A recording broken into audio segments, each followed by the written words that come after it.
સુરતના અડાજણ પાટિયા સ્થિત સ્વામિનારાયણ મંદિરમાં ચતુર્માસ પવિત્ર અવસરે ભક્તિમય વાતાવરણ સર્જાયું। 108 થી વધુ હરિભક્તોએ વિશેષ પૂજા, જાપ, તપ અને પ્રદક્ષિણના અનુષ્ઠાન સાથે ભગવાન સમક્ષ અતિવૃષ્ટિ શાંત થાય, દેશના ખેડૂતોને સારો પાક મળે તેવી પ્રાર્થના કરી હતી। સુરતના અડાજણ પાટિયા સ્થિત સ્વામિનારાયણ મંદિરમાં ચતુર્માસ નિમિત્તે વિશેષ પૂજાનું આયોજન કરવામાં આવ્યું। ચાતુર્માસના પવિત્ર અવસરે 108 થી વધુ હરિભક્તો ભક્તિભાવ સાથે પૂજામાં જોડાયા। ભક્તોએ જાપ, તપ, માળા અને પ્રદક્ષિણાના અનુષ્ઠાન કરી આધ્યાત્મિક સાધનામાં ભાગ લીધો હતો। આ પ્રસંગે કલ્પેશ મહારાજે ચતુર્માસનું આધ્યાત્મિક મહત્વ સમજાવતા નિયમ ધર્મના પાલનનું મહત્વ સમજાવ્યું છે।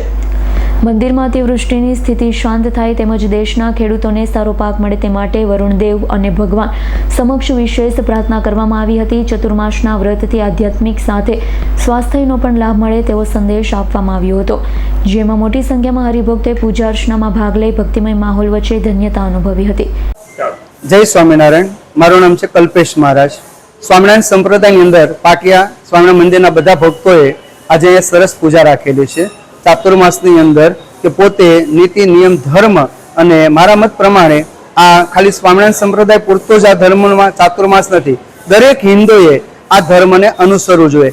4.5 મહિના આ ઋતુઓની ચેન્જિંગ થતી હોય છે, તો એની અંદર પોતે એક ટાઈમ જમે છે, ચાંદ્રાયણ કરે છે, પછી વ્રત નિયમ જપ તપની અંદર પોતે પરીક્ષાઓ કરે છે, માળા અમુક અનુષ્ઠાન કરે છે। તો આવી રીતે આ પોતાના 4.5 મહિના કે જ્યાં સુધી દેવ દિવાળી નહીં આવે ત્યાં સુધી આ નિયમ ધર્મ પાળવામાં આવશે।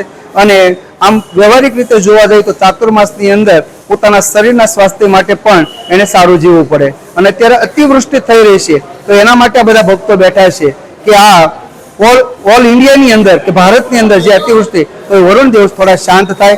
ભારત ખેતી પ્રધાન દેશ છે, એટલે ખેતીની અંદર પોતાનો પાક સારો લે અને પોતાના ઘર ઘર સુધી અનાજ પહોંચે એ ભગવાનને બધા પ્રાર્થના કરી રહ્યા છે।